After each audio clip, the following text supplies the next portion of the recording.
কি খবর প্রিয় তারকা শিক্ষার্থীরা, বাংলা প্রথম পত্রের আরও একটা ক্লাসে তোমাদের সবাইকে স্বাগতম জানাচ্ছি। আমি তোমাদের স্বর্ণ ভাইয়া এবং আজকে আমরা আমাদের বাংলায় আরও একটা ফ্রি ক্লাসে তোমাদের সবাইকে স্বাগতম জানাচ্ছি। তোমাদের সবারই টেস্ট পরীক্ষা শেষ, তবে টেস্ট পরীক্ষা শেষ হলেই কি হয়ে গেল, বিষয়টা এমন একদমই না। টেস্ট পরীক্ষার পরবর্তীতেও আমাদের প্রিপারেশন নেওয়ার অনেক কিছু থাকে এবং সেই জায়গা থেকেই আমরা আজকে চলে আসলাম কিছু কনফিউজিং টপিক নিয়ে আলোচনা করতে এবং তোমাদের নেক্সট প্ল্যানিং কি হবে সেটা নিয়ে একটু ডিটেলসে আলোচনা করতে। সবাই খুব দ্রুত ক্লাসে জয়েন করে যাও, আমরা আমাদের পড়া শুরু করে দেব।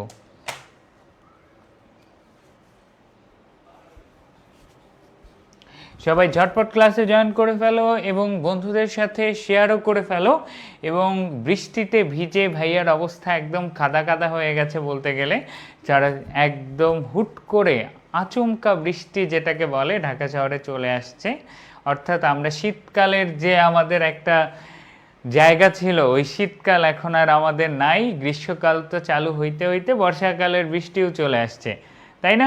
সবাই ঝটপট ক্লাসে আসো এবং আমরা আমাদের শুরু করে দিই টেস্ট পরবর্তী ফাইনাল রিভিশন ব্যাচের আমরা আসলে ঠিক কী কী পাবো এবং একই সাথে সবচেয়ে বেশি গুরুত্বপূর্ণ কথা, এই আজকের ক্লাসে আমরা তোমাদের খুব পপুলার কিছু কোশ্চেন প্যাটার্ন নিয়ে আলোচনা করব। তোমরা এইচএসসিতে এমসিকিউ 30-এ 30 কীভাবে পাবা সেটা নেক্সট কিছু ফ্রি ক্লাসে আমি তোমাদেরকে একদম মুখস্থ ঠোঁটস্থ অন্তস্থকরণ করিয়ে দেব। কিভাবে, সেটার প্রথম ধাপ হচ্ছে আজকে। ওকে, তো সবাইকে ঝটপট ক্লাসে আসতে হবে আর ক্লাসটা শেয়ার করতে হবে। ক্লাসটা শেয়ার না করলে কিন্তু হবে না ভাইয়েরা, ঝটপট ক্লাসটা একটু শেয়ার করে ফেলো এবং আমরা আজকের ক্র্যাক করব এইচএসসির জ্ঞানমূলক কোশ্চেন কিভাবে আমরা মনে রাখতে পারি। এখন তোমাদের যদি ধরো আগের 14টা টপিক হতো তাহলে অনেক সহজ ছিল, একদম কবিতা পড়লেই হয়ে গেল।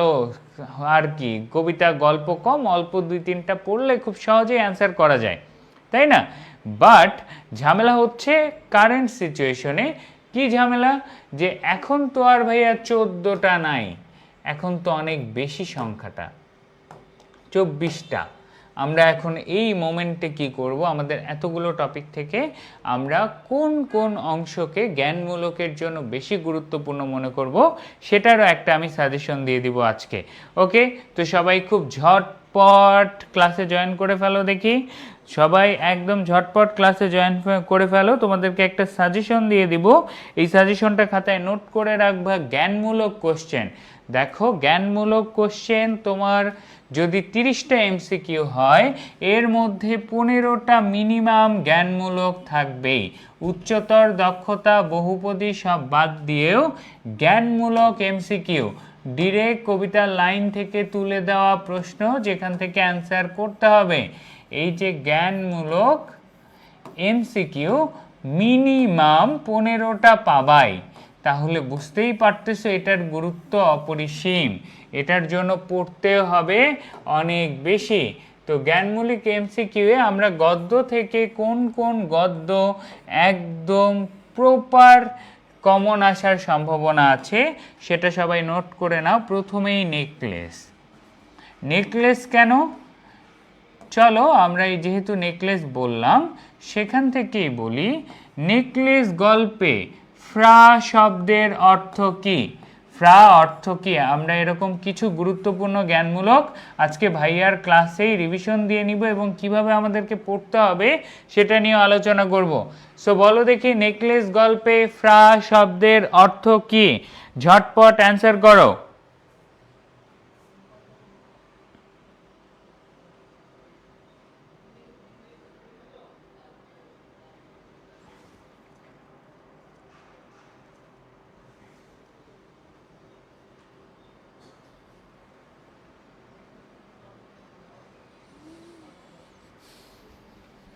ফ্রা শব্দের অর্থ কি নেকলেস গল্পে? আমি এখনো উত্তর পাইনি।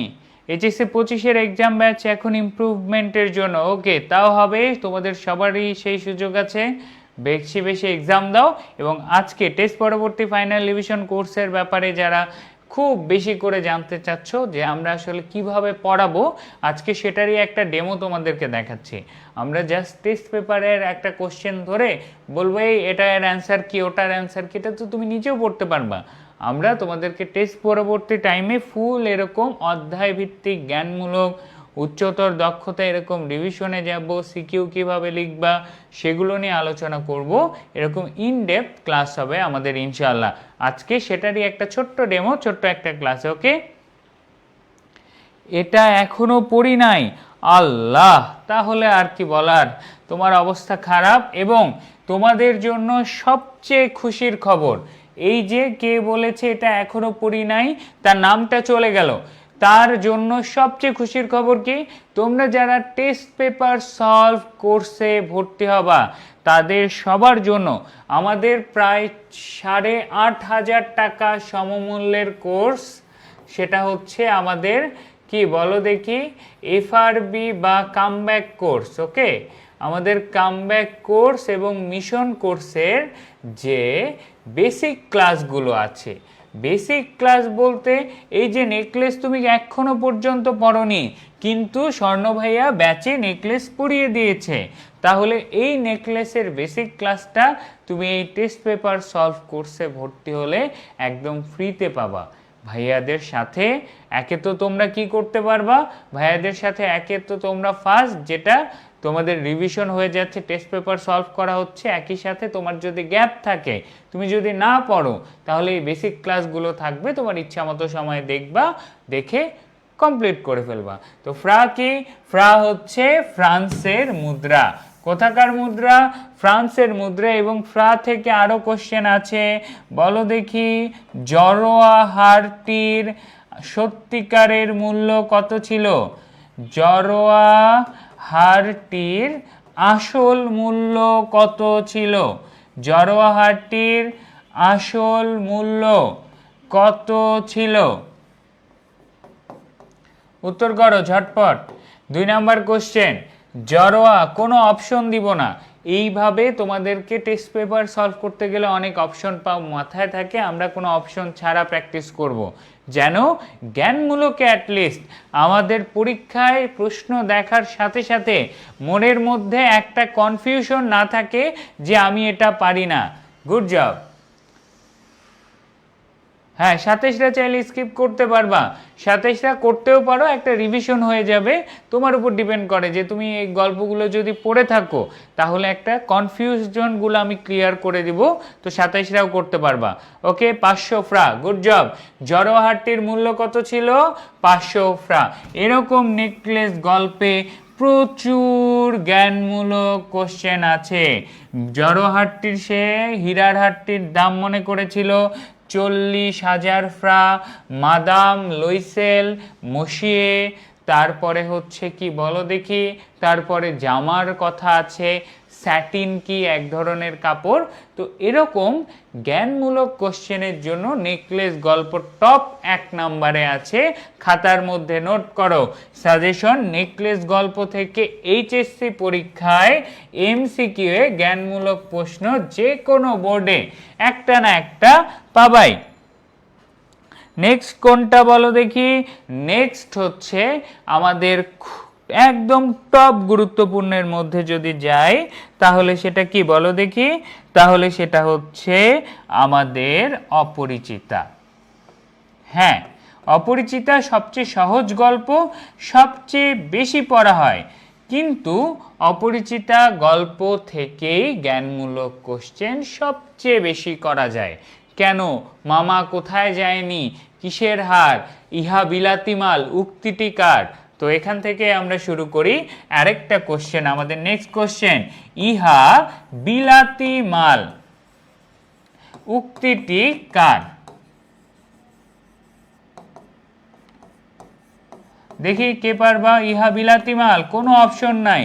জ্ঞানমূলক যদি পারতে হয় 100%, অপশন দেখার আগেই ঝটপট মুখের আগায় কোশ্চেন থাকতে হবে।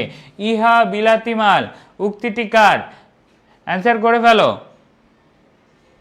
ইহা বিলাতি মাল উক্তিটি কার?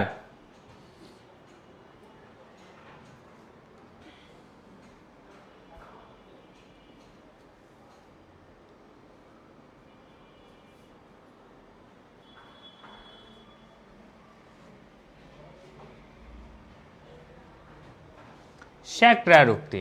গুড জব ইহা বিলাতিমাল। উক্তিটি কার? শ্যাকরার। কি সম্পর্কে বলছে? মামার দেওয়া যে ইয়াররিং আছে এক জোড়া ইয়াররিং সম্পর্কে শ্যাকরা বলেছে। বাহ, তোমরা ভালো প্রিপারেশন নিয়েছো। সেম আরও একটা জ্ঞানমূলকের জায়গা হচ্ছে কি বলো দেখি, আমাদের বিলাসী। আমাদের বিলাসীটাও একটা প্রচুর জ্ঞানমূলক ইনফরমেশন সম্বন্ধিত একটা গল্প, যেখানে প্রচুর এই টাইপের ইনফরমেশন আছে। সে কারণে বিলাসীকেও আমাদের লিস্ট থেকে বাদ দেওয়া যাবে না। যেমন বিলাসীতে জ্ঞানমূলক কি, ন্যাড়া কয় বছরের জন্য কোথায় গিয়েছিল? আমাদের নেক্সট কোশ্চেন, ন্যাড়া কত বছরের জন্য সন্ন্যাসে গিয়েছিল?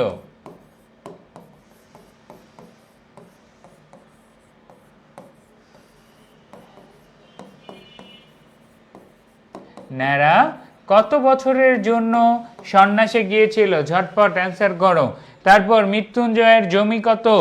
মৃত্যুঞ্জয়ের জমি হচ্ছে 20 থেকে 25 বিঘা জমির পরিমাণ।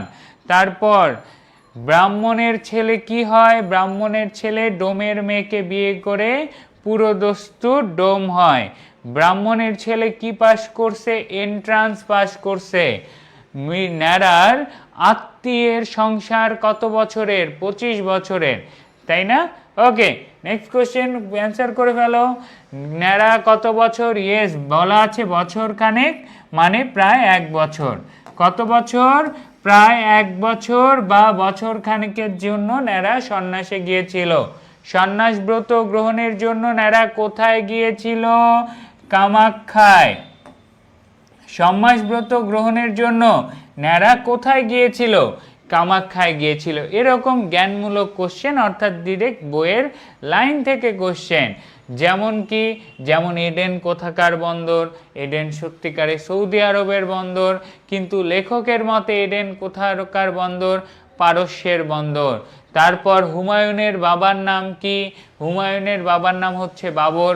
লেখকের মতে হুমায়ুনের বাবার নাম কি? তোগলক খা। কি খা? তোগলক খা। আর কি? তোগলক খা। তো এই রিলেটেড যে একদম বেসিক জ্ঞানমূলক কোশ্চেনগুলো আছে, এটা আমরা আমাদের বিলাসী গল্প থেকে অনেক বেশি পাবো। কি পাবো? অনেক বেশি পাবো। তাই জ্ঞানমূলকের জন্য আমাদেরকে বিলাসীও প্রচুর পড়তে হবে। তারপরে আসি আমাদের 4 নাম্বার, যেটা একদম আগের সিলেবাসে ছিল না বা এই সিলেবাসে আছে। সেটা কি? সেটা হচ্ছে অর্ধাঙ্গী। সেটা কি? অর্ধাঙ্গী। একদম বিদঘুটে বিচ্ছিরি একটা যদি তোমাদের সিলেবাসে একটা প্রবন্ধ থেকে থাকে, সেটা হচ্ছে অর্ধাঙ্গী। এখন এইটা কেন দিলেন ভাইয়া? অর্ধাঙ্গী পড়ে আমাদের কি হবে?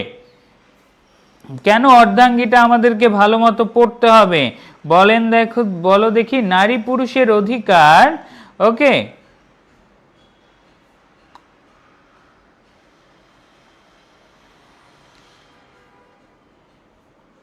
নারী পুরুষের অধিকার সম্পর্কে আমরা অনেক জানি, কিন্তু তারপরেও এই অর্ধাঙ্গী প্রবন্ধে একটা কথা এতবার বলা হয়েছে যেটা কল্পনার বাইরে।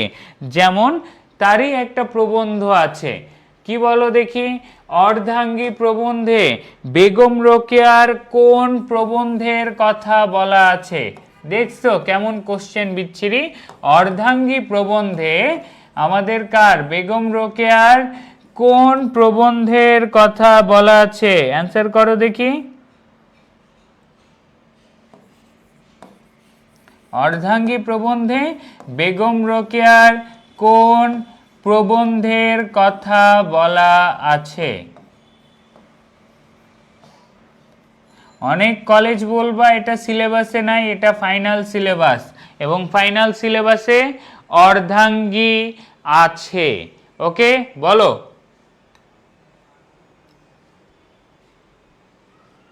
প্রবন্ধের কথা না, না না, প্রবন্ধের কথা, গল্প না, গল্প না।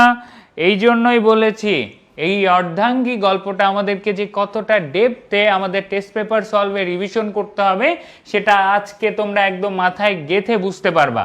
এই জন্য আমি আজকে লাইভে পদ্মরাগ না, এই তো গুড জব। আমাদের একজন পেয়েছে, সেটা কি বলো দেখি, আমি বলে দেই। প্রবন্ধটা হচ্ছে স্ত্রী জাতির অবনতি। কি বলো দেখি, স্ত্রী জাতির অবনতি।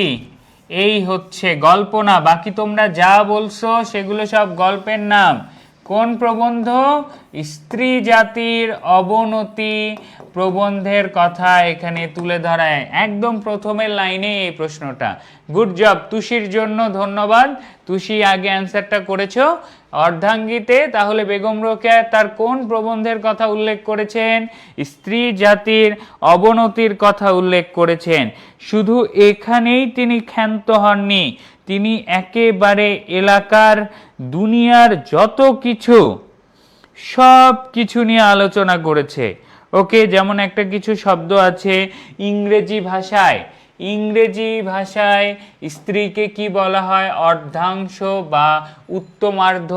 এই রিলেটেড অনেক ইনফরমেশন আছে অর্ধাঙ্গিতে। তাহলে এটাও মাথায় রাখতে হবে যে আমাদের জ্ঞানমূলকের জন্যই অর্ধাঙ্গি থেকে প্রচুর এমসিকিউ আসার সম্ভাবনা আছে। সো অর্ধাঙ্গিকে আমরা নাম্বার 4-এ রাখবো। অর্ধাঙ্গী গেল, নেকলেস গেল, অপরিচিতা গেল, বিলাসী গেল। এখন আর কোথা থেকে আমাদের জ্ঞানমূলক কোশ্চেন আমরা পেতে পারি বলো দেখি। এরপরে বাকি যে প্রবন্ধ আছে যেমন বাংলার নব্য লেখক দিগের প্রতি নিবেদন, এগুলোও গুরুত্বপূর্ণ। বাট যদি আমরা টপ 5টা ধরি তাহলে সেখান থেকে ডিরেক্ট এমসিকিউর হওয়ার সম্ভাবনা কম। এই জন্য আমাদেরকে দুইটা গল্পকে পাশাপাশি রাখতে হবে। কি করতে হবে? আমাদেরকে আমাদের দুইটা গল্পকে একদম পাশাপাশি রাখতে হবে। দুইটা গল্প কি? একদম পুরনো গল্পই, রেইনকোট, যেহেতু এখন মুক্তিযুদ্ধের চেতনা আছে, আর মাসি পিসি। রেইনকোট আর মাসি পিসি, এ দুটো একটাও বাদ দেওয়া যাবে না। এছাড়া 6 নম্বরে কি? 6 নম্বরে হচ্ছে কপিল দাস মুর্মুর শেষ কাজ থেকে ভাইয়া জ্ঞানমূলক আসবে না।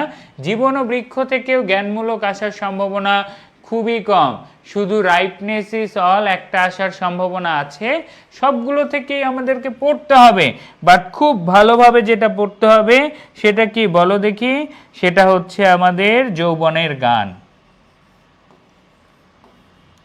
যৌবনের গান, দ্যাটস ইট। এই টোটাল 6টা আমাদের আছে। কয়টা বলো দেখি? 3, 6, 12টার মধ্যে এই 6টা গদ্য আমাদেরকে একদম মুখের আগালে এনে রাখতে হবে। কি আনে রাখতে হবে? একদম সামনে নিয়ে চলে আসতে হবে। আরেকটা অনারেবল মেনশন দিতে ইচ্ছা হচ্ছে, কেননা যেহেতু নতুন আর এক জায়গা থেকে আরেক জায়গার দূরত্ব বলা আছে, এই জন্য গন্তব্য কাবুলকেও আমরা বাদ দিতে পারতেছি না। সরি, আমরা এই 7টাকে অ্যাড করে নিই। ওকে, গন্তব্য কাবুল। হ্যাঁ, মাসি পিসিতে অনেক কোশ্চেন আছে। এই মাসি পিসি নিয়েই আমি এখন তোমাদেরকে একটা কনসেপ্ট ক্লিয়ার করে দিতে হবে। মাসির উক্তি, পিসির উক্তি, মাসি কাকে বলে, পিসি কাকে বলে, প্রচুর কথা। তো যৌবনের গান, গন্তব্য কাবুল। গন্তব্য কাবুলকে বাদ দেওয়া যাবে না। কেন? কারণ ওই যে দরজা থেকে, পোখরানের দরজা থেকে শুরু করে কোথায় গেলাম, কোথায় কতক্ষণ থাকলাম, কয় ঘন্টার ডিলে, এখান থেকে ভরা ভরা কোশ্চেন। তো এটা যারা খাতায় তুলনি একদম খাতায় লিখে নোট করো। জ্ঞানমূলক এমসিকিউ গদ্য অংশ থেকে যদি এই লাস্ট মোমেন্টে একদমই কোনোটাই না পড়ে থাকো, এই 6টা সাজেশন একদম পড়তে হবে। এগুলো বাদ দেওয়া যাবে না, এগুলো বাদ দেওয়া যাবে না। ক্লিয়ার? ওকে, তাহলে কি কি? নেকলেস, অপরিচিতা, বিলাসী, অর্ধাঙ্গী, রেইনকোট, মাসি পিসি। তারপরে কি?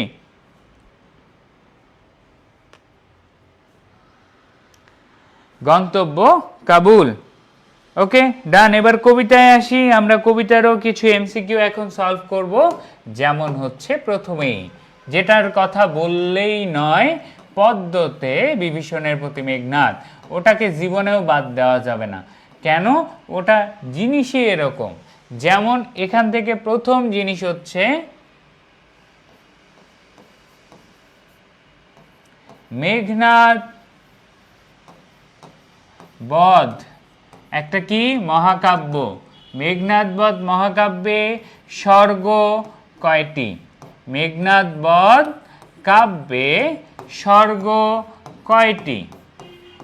উত্তর করো ঝটপট। মেঘনাদ বধ কাব্যে স্বর্গ কয়টি? অর্থাৎ এখান থেকে আমরা প্রথমেই যেটা পাবো, সবচেয়ে বেশি জ্ঞানমূলক আসবে বিভীষণের প্রতি মেঘনাদ থেকে। বিভীষণের প্রতি মেঘনাদ থেকে সবচেয়ে বেশি আমাদের এমসিকিউ কোশ্চেন আসবে। উত্তর করো দেখি। মেঘনাদ বধ কাব্যে স্বর্গ কয়টি? মেঘনাদ বধ কাব্যে স্বর্গ কয়টি? 9টি। এর মধ্যে ষষ্ঠ স্বর্গ হচ্ছে বধ। বধ থেকে আমাদের বিভীষণের প্রতি মেঘনাদটা নেওয়া। এটা একদম বেসিক ইনফরমেশন। এছাড়া বিভীষণের প্রতি মেঘনাদের শব্দার্থ থেকেও প্রচুর প্রচুর প্রচুর এমসিকিউ আসবে জ্ঞানমূলক। কেন? যেমন অরিন্দম। অরিন্দম কাকে বলা হয়? অরিন্দম বলা হয় আমাদের কাকে? আমাদের মেঘনাদকে। তারপর হচ্ছে মেঘনাদকে ইন্দ্রজিৎ বলা হয়। কেন? ইন্দ্রকে সে জয় করেছিল, তাই না? বাসবজয়ী। তাকে কি বলা হয়? বাসবজয়ী। অর্থ কি? বাসব শব্দের অর্থ ইন্দ্র। এই ধরনের বেসিক শব্দার্থ বিভীষণের প্রতি মেঘনাদ থেকে আমাদেরকে অবশ্যই অবশ্যই পড়তে হবে। তারপরে যদি সেকেন্ড ইম্পর্টেন্সে আসতে চাও, সেকেন্ড ইম্পর্টেন্সে আসলে আমাদের তারপরে সহজ একটা কবিতা আছে। এই দুইটা কবিতা খুবই সহজ, কিন্তু প্রচুর কোশ্চেন আসে। 18 বছর আরও কবিতা আগে দেওয়া যেত, বাট এগুলোকে আগে দিলাম কেন? সহজ কবিতা থেকে কিছু সহজ কোশ্চেন আসে, যেমন 18 বছর বয়স আর ফেব্রুয়ারি 1969। এই দুইটা থেকে এমন কোনো বছর নাই এইচএসসি পরীক্ষায় এমসিকিউ আসেনি। যেমন দেখো,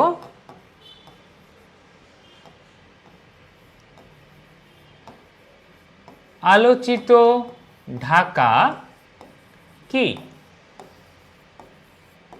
ফেব্রুয়ারি 1969 কবিতায় আলোচিত ঢাকা কি, বা আলোচিত ঢাকাকে কিসের সাথে তুলনা করা হয়েছে?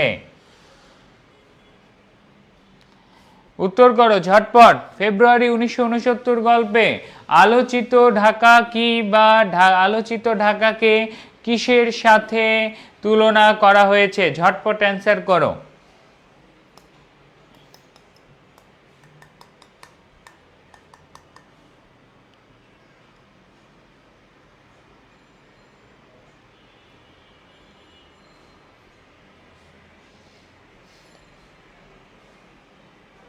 এরা ভাই ভাই কবিতা, বুঝছো? এরা ভাই ভাই কবিতা দুইটাই। যেমন 18 বছর বয়স কি জানে? 18 বছর বয়স রক্তদানের পুণ্য জানে। 18 বছর বয়স কি জানে না? সালাম কি? সালাম কি বলো? সালাম কি? উত্তর করো। শুধু সালাম তো না, আলোচিত ঢাকাকে কিসের সাথে? ইয়েস, এই যে এখন টেকনিক বলে দেই, এবং তোমাদের প্রত্যেকটা ক্লাসে আমার টেকনিকের জন্য আধা ঘন্টা থাকবে ইনশাল্লাহ, যেগুলো দিয়ে মনে রাখতে পারবা। যেমন দেখো, আমরা যখন ফেব্রুয়ারি 1969-এর বেসিক ক্লাস পড়ি, সালাম কাজ করে, বরকত কাজ করে। বরকতের কাজ দুইটা। বরকতের কাজ কি? দুইটা। কি কি?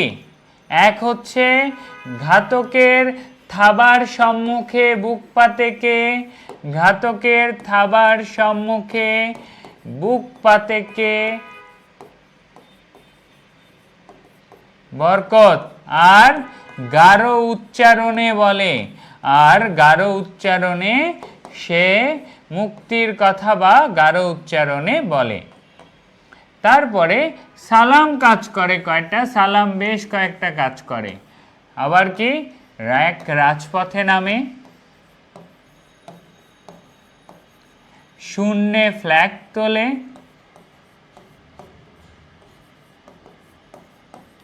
তারপরে কি আছে আর বলো দেখি?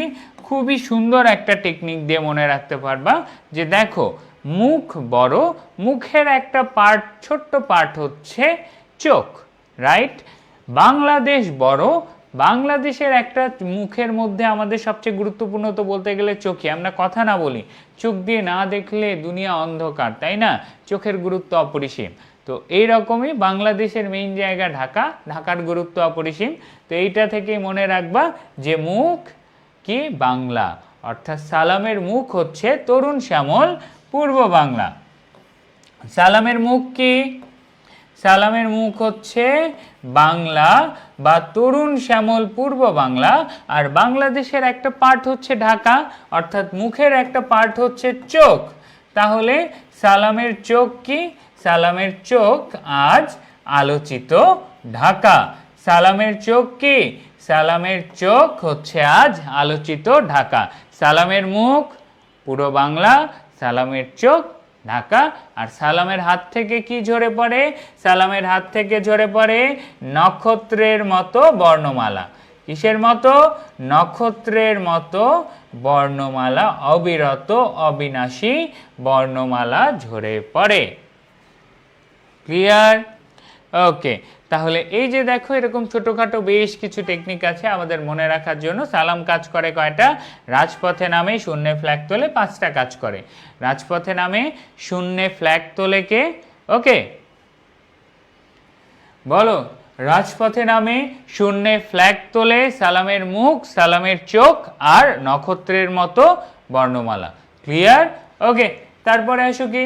তারপরে হচ্ছে বরকতের কাজ দুইটা, এক হচ্ছে ঘাতকের থাবার সম্মুখে বুক পাতে, আরেক হচ্ছে সে গাঢ় উচ্চারণে কথা বলে। ঠিক আছে, চলো তাহলে আমাদের এই দুইটা জ্ঞানমূলক হয়ে গেল। যে এই দুইটা কবিতা থেকে জ্ঞানমূলক প্রচুর আসবে। যেমন 18 বছর বয়সে যাই।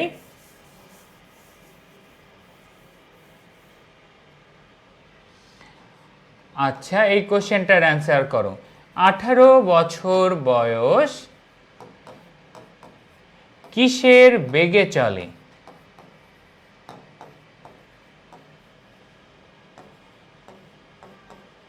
18 বছর বয়স কিসের বেগে চলে? অ্যান্সার করো।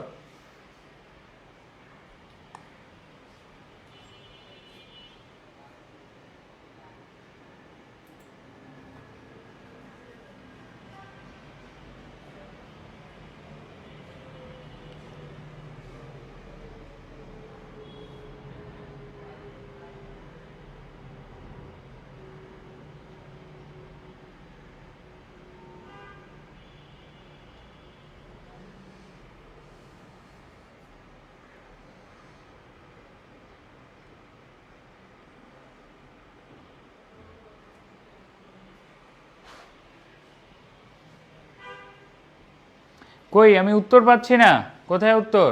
ইয়েস, গুড জব, বাষ্পের বেগে। তো দেখো এখানেও কনফিউশন আছে। 18 বছর বয়স কিসের বেগে চলে? বাষ্পের বেগে চলে। 18 বছর বয়স কিসের মতো চলে? 18 বছর বয়স স্টিমারের মতো চলে। 18 বছর বয়স কিসের বেগে চলে? বাষ্পের বেগে। কিসের মতো চলে? স্টিমারের মতো চলে। শুধু এখানেই শেষ না, আরও আছে। 18 বছর বয়স কি জানে? 18 বছর বয়স জানে রক্তদানের পুণ্য। 18 বছর বয়স কি জানে? রক্তদানের পুণ্য জানে। 18 বছর বয়স কি জানে না? 18 বছর বয়স জানে না। 18 বছর বয়স কাঁদতে জানে না। 18 বছর বয়সে কানে আসে মন্ত্রণা। 18 বছর বয়সে কানে আসে মন্ত্রণা। আর 18 বছর বয়সে প্রাণে কি? অসহ্য যন্ত্রণা। তো এই যে দেখো ছোট্ট ছোট্ট ছন্দ দিয়ে এই জ্ঞানমূলক এমসিকিউগুলো কিন্তু সহজেই মনে রাখা যায়, যেগুলো আমরা আমাদের বেসিক ক্লাসে কিন্তু কমপ্লিট করে ফেলেছি, তাই না? 18 বছর বয়সে কানে আসে মন্ত্রণা, প্রাণে অসহ্য যন্ত্রণা। ওকে, তারপর কি? তারপর হচ্ছে 18 বছর বয়স কি জানে? রক্তদানের পুণ্য জানে। 18 বছর বয়স কি জানে না? কাঁদতে জানে না। 18 বছর বয়সে কিসের মতো চলে? স্টিমারের মতো চলে। কিসের বেগে চলে? বাষ্পের বেগে চলে। তো এই যে একটা কবিতা যেটার প্রত্যেকটা লাইনই এমসিকিউ, যেটার প্রত্যেকটা লাইন কি? যেটার প্রত্যেকটা লাইন হচ্ছে এমসিকিউ, সেই জন্য এই কবিতাটাকে আমাদের পড়তে হবে। তারপরে আমরা আমাদের পরবর্তী অপশনে চলে যাই যে এর পরে কোন কবিতাটাকে আমরা নিতে পারি আমাদের এমসিকিউ এর জন্য। সেটা হচ্ছে ঋতু বর্ণন। পদ্মাকে দিলাম না কেন? পদ্মা আসলে খুব সহজ, পদ্মাকে দিলাম না, পদ্মা কবিতাটা অনেক সহজ। শুধু এক কিসের কথা, এক হচ্ছে তোমার ওই যে পর্তুগিজ ডাকাত দলের কথা বলা আছে, সেই পর্তুগিজ ডাকাত দল ছাড়া পদ্মায় আর তেমন কোনো কোশ্চেন নাই। সো পদ্মা নিয়ে এত টেনশন নাই। আর পদ্মা একটা চতুর্দশপদী কবিতা, এইটা একটা পদ্মার স্পেশালিটি। এইটুকু জায়গা ছাড়া পদ্মাকে আমরা মোটামুটি ওটা সহজ, একবার পদ্মা পড়লে পারবা। বাট ঋতু বর্ণনকে জ্ঞানমূলকের জন্য আমাদেরকে পড়তে হবে কোন ঋতুতে কি, কোন ঋতুর সাথে কিসের কি সম্পর্ক, ঋতু বর্ণন। এবং তারপরে চলে আসে আমাদের বিদ্রোহী কবিতা। যেভাবে বিভীষণের প্রতি মেঘনাতে একটা স্পেশালিটি আছে, ট্রিপল স্টার শব্দার্থ, সেম বিদ্রোহী কবিতাটাও কিন্তু শব্দার্থের উপরই নির্ভর করে। তাই বিদ্রোহী কবিতাটাতেও ট্রিপল স্টার শব্দার্থ, বিদ্রোহী কবিতাতেও কি ট্রিপল স্টার শব্দার্থ, যেখানে শব্দার্থ থেকেই কোশ্চেন আসবে। যেমন যদি প্রশ্ন হয় বিদ্রোহী কবিতায়, দেখি কে পারো, কবি নিজেকে কার কার সন্তান বলেছেন?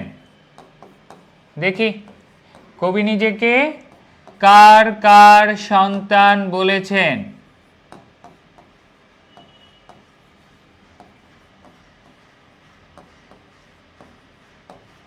উত্তর করো। বিদ্রোহী কবিতায় কবি নিজেকে কার কার সন্তান বলেছেন? অ্যান্সার করে ফেলো।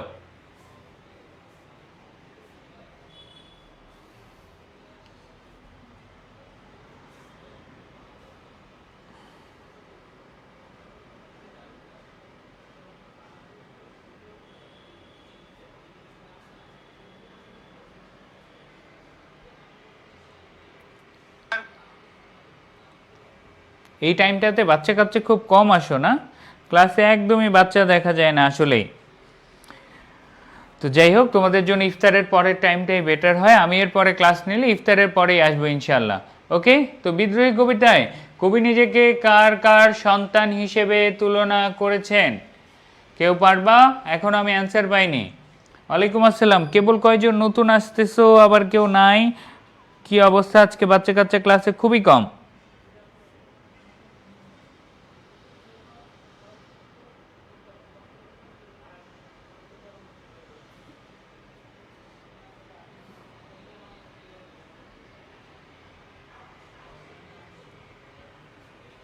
তোমাদের অনেকেই বলছো ইন্দ্রাণী আর বিশ্ববিধাত্রী। গুড জব, যে পেরেছো তার জন্য একটা, এখন ইফতারের টাইম হয়নি, না হলে একটা খেজুর দিতাম। কিসের সুদ? দেখো বিদ্রোহী কবিতায় আমাদের কবি নিজেকে ইন্দ্রাণী সুদ বলেছে। কি সুদ? ইন্দ্রাণী সুদ। অর্থাৎ ইন্দ্র আর ইন্দ্রাণীর ছেলে জয়ন্ত বলেছে, এবং নিজেকে বিশ্ববিধাত্রীর কেমন সন্তান? বিশ্ববিধাত্রীর বিদ্রোহী সন্তান বলেছে। তাহলে বিশ্ববিধাত্রী আর ইন্দ্রাণীর সন্তান বলেছে কেমন সন্তান? ইন্দ্রাণীর সন্তান জয়ন্ত বিশ্ববিধাত্রীর বিদ্রোহী সন্তান হিসেবে নিজেকে বলেছেন। বিদ্রোহী কবিতা চলে গেল, আর কি বাকি থাকে? আর থাকে হচ্ছে আমাদের রূপক কবিতা সোনাত্তরী। তো সোনাত্তরীতে জ্ঞানমূলক ডিরেক্ট আসার সম্ভাবনা কম, সেখান থেকে উচ্চতর দক্ষতা আসবে, যেটা হচ্ছে কবিতা বুঝে অ্যান্সার করা। তো ওটাকে আমরা জ্ঞানমূলকের কাতারে ফেলতে পারবো না। এছাড়া সোনাত্তরীতে একটা দুইটা লাইন থেকে কোশ্চেন আসার সম্ভাবনা থাকে।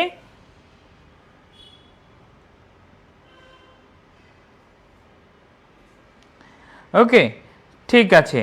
তাহলে আমাদের আর বাকি থাকে কি? আমাদের এই যে প্রতিদান কবিতা থেকে ডিরেক্ট এবার কবিতার একদমই আসার দরকার নাই বললেই চলে।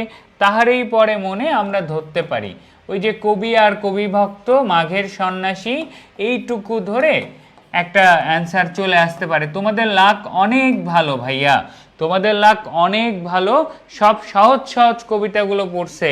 তোমাদের বইয়ে যে যে কঠিন কবিতা আছে, সাম্যবাদী ছিল, এই তারপরে ঐক্যতানের মতন ক্রিটিক্যাল কবিতাগুলো তোমাদের সিলেবাস থেকে বাদ দিয়ে দিছে, আলহামদুলিল্লাহ পড়ো। বিভীষণের প্রতি মেঘনাদ তো দিয়ে দিছে, বাট কঠিন কবিতার জায়গায় কোনো প্যারা নাই, সো তাহার এই পরে মনে।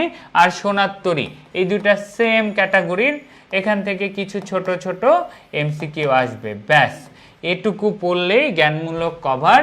সুচেতনা থেকে উচ্চ, এরপরে আসে সুচেতনা, এখান থেকে বেসিক কবিতার লাইন থেকে একটা দুইটা এমসিকিউ আসবে, এবং আমি কিংবদন্তির কথা বলছি, ওখান থেকে ওই যে আমার পূর্বপুরুষের হাতে কি ছিল, পূর্বপুরুষদের তাদের পিঠে রক্ত জবার মতো ক্ষত কেন ছিল, তাহলে আমি কিংবদন্তি ডট ডট ডট, ব্যাস এই কয়টা পড়লেই তোমাদের বেসিক যে এমসিকিউ এর প্রিপারেশন জ্ঞানমূলকের জন্য গদ্য পদ্য থেকে ইনশাল্লাহ কমপ্লিট হয়ে যাবে। এখন এটা কমপ্লিট করবা কিভাবে, এটার জন্য প্রচুর প্র্যাকটিস করতে হবে। নিজে টেস্ট পেপার সলভ করেও প্র্যাকটিস করতে পারো, বাংলায় করতে পারবা, ইংলিশ একটু টাফ, নিজে করলে তুমি রুলস বুঝবা না, তারপরে আইসিটিতেও রুলস বুঝবা না, এইরকম একটু ঝামেলা থেকে যায়। অন্য অন্য টপিকেও বাংলা আমি বলি সহজ, হ্যাঁ সেকেন্ড পেপারে গেলে রুলস বুঝবা না, এটাই। সো বাংলা ফার্স্ট পেপারে তোমাকে এখন প্রেশার খুবই কম নিতে হবে। তুমি কি করবা, ভাইয়ার ক্লাসে আসবা, ভাইয়া যেটুকু করাবে রিভিশন করায় দিবে, হুবহু এইচএসসি পরীক্ষায় ওই কোশ্চেনগুলো দেখতে পাবা। তো এটা নিয়ে তোমাকে আর টেনশন করতে হবে না। এই জন্যই আজকে যেহেতু বাচ্চা কাচ্চাও তোমরা কম, অনেকেই এই টাইমে ক্লাস করতে চাও না, সো আজকে ক্লাস 8 পর্যন্তই রাখবো। বাট যেই কথাটা ছিল হচ্ছে আমাদের টেস্ট পেপার সলভের ক্লাস কিন্তু অলরেডি শুরু হয়ে যাচ্ছে। এখন অনেকেই মেসেজ আমাকে দিয়ে রাখছো যে ভাইয়া আমাকে এই করেন ওই করেন, যাই বলো তোমাদের জন্য এই যে দেখো ফাইনাল রিভিশন ব্যাচ, যারা অলরেডি আমাদের স্টুডেন্ট ছিল তাদের জন্য এটা কোনো ব্যাপারই না, তোমাদের জন্য এটা কোনো ব্যাপারই না। এতগুলো এমসিকিউ সলভের ক্লাস তোমরা পেয়ে যাচ্ছ, সেটার জন্য জাস্ট পেজে মেসেজ দিলেই তোমাদের জন্য মোর দ্যান এনাফ। কামব্যাকের যারা বাচ্চা কাচ্চা আছো একেবারে প্রপার আসো, স্পেশালি তোমাদের ইংরেজির জন্য এবং বাংলা সেকেন্ড পেপারের জন্য, তাহলে পরীক্ষায় আর টেনশন করতে হবে না। এবং বাকিটুকু তোমাদের সাথে পরবর্তী কোনো ক্লাসে দেখা হবে, এবং তোমাদের অ্যাফোর্ডেবল টাইমে দেখা হবে যখন এনার্জি থাকবে। আমিও জানি আমার নিজেরই গলা শুকায় আসতেছে, রমজান মাস, এই সময় আসলে কেউ পড়তে চাও না, একটু পরে ইফতার, এখন ইফতার বাদ দিয়ে আমার ক্লাস কেন করবা তোমরা, তাই না? তো তোমাদের জন্য ইনশাআল্লাহ এরপর থেকে ভাইয়ার ক্লাস আসলে ইফতারের পরেই হবে। এবং তোমরা যারা টেস্ট পেপার সলভে ভর্তি হওয়ার কথা ভাবছো এরকম আটকে আছো, স্বর্ণ ভাইয়ার কথা বলে পেজে মেসেজ দিয়ে ভর্তি হয়ে যাও। ওকে, ঠিক আছে, তাহলে আজ এ পর্যন্তই থাকি। সবাই ভালো থাকো। একটা ছোট্ট সাজেশন নিয়ে আলোচনা হলো, জ্ঞানমূলকের কি প্যাটার্নে কোশ্চেন আসবে সেটা নিয়েও আলোচনা হইলো। এখন আমাদের এমসিকিউ সলভ করতে হবে প্রচুর, তো তোমাদের সাথে দেখা হবে ক্লাসে। ওকে, ঠিক আছে, আল্লাহ হাফেজ।